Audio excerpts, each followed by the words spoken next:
As they get older, Gurkha veterans in Nepal can find themselves increasingly vulnerable. The Gurkha Welfare Trust has been supporting ex-servicemen and those close to them for years through the Gurkha Welfare Scheme.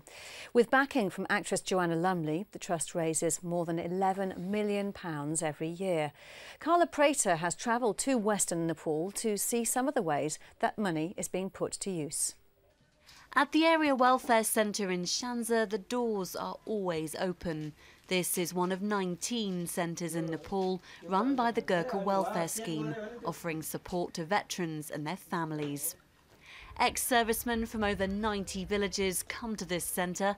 Many don't qualify for the standard army pension because they served less than 15 years. Instead, they get a welfare pension, a £40 a month payment from GWS designed to support the most vulnerable. Surendra Gurung is the area welfare officer here. It's his job to ensure the money goes where it's needed. It happens every 3 months. We pay them out on a quarterly basis. We look after nearly 560 pensioners. Normally, we target those people who are very old and frail, who has no support at all. And most of the welfare pensioners, I would say, are living in a semi-destitute situation. So it's very important for them. This area welfare centre is far more than just a pension payment centre. It's a community hub offering medical care and running its own farm where it produces honey, vegetables and breeds pigs. It's a way of making money here on site. The farm has just had some new arrivals. Overnight, 13 piglets have been born, adding to a growing stock, which will eventually be sold on to the local community. But the centre focuses its efforts out in the field. Surendra and his team often patrol out to the villages. Here they've recently funded a water project with the help of the Department for International Development. Homes in the area relied on supplies from a natural spring. Now, thanks to a water tank system, they have it piped direct to their door. Over 50 households have benefited.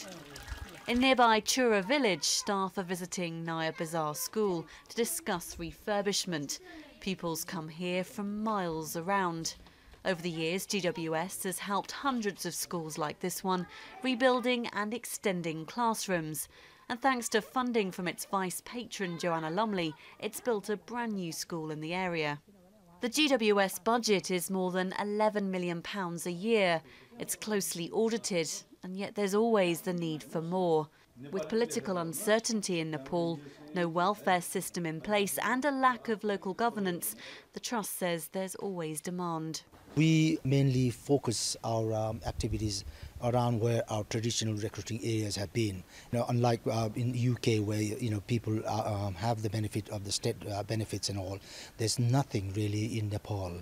They're mostly the Second World War soldiers and their veterans. They're in old age and need help at this stage. Checks are carried out on pensioners regularly. Tulkumari Khatri is 84 and a widow. Her husband served for 10 years with the Brigade of Gurkhas and she collects a pension every 3 months. But it's difficult to get to the area welfare centre.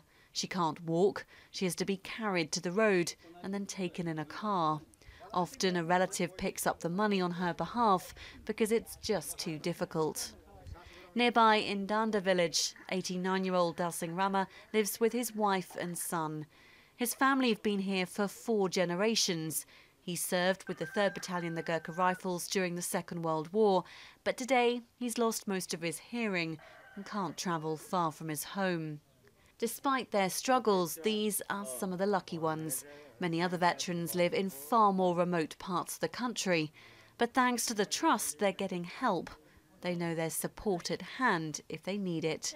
Carla Prater, Forces News at Syangja in Nepal.